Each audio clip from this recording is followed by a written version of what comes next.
Hello friends, welcome back to the channel. In this video, we are going to see how we can install Git in our system, which is on Windows system. So you just go to your favorite browser and type install Git.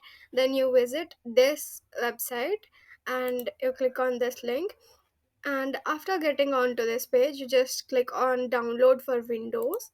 And after that, you get redirected to this page. You just click on here to download this, and the latest, that is the 64-bit version of Git. uh, it will be installed on our Windows system, so I will just click here to install, I mean to download. Then it will download this Git, and let's just wait this to complete the downloading, and I will get back to you within few minutes. A few moments later. So the Git is successfully installed in our system. Let's just double click it, and it will open a new window. So you have to click yes over here so that it can do some changes in your system. And you just, if you want to read this, you read it, or just click on next. And you leave this by default, just click on next, and you just click on this icon so that it can add an icon on your desktop. And also check for daily updates for the Windows update. And yeah, that's it. And leave this as it is. And here I will do a small change, which is I will use this Visual Studio Code as our this one, the Visual Studio Code as Git's default editor. Now let's click on next button, and then here let's just leave it as it is.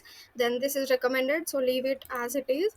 Here also next, next, and next, next, and yeah, next. Here also don't do any changes. And finally it will install the Git in our system, so let it just complete. A few moments later.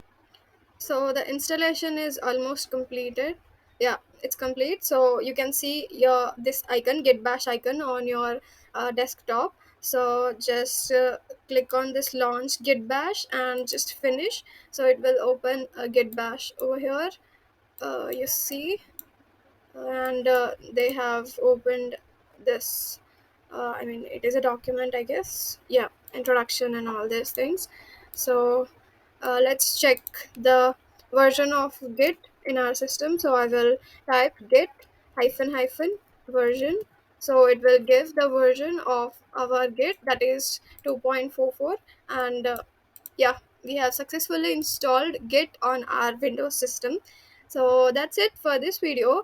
If you liked it, then don't forget to click that like button and subscribe to our channel for more such videos. In next video, I'm going to install Visual Studio Code in our Windows system, so don't forget to watch that.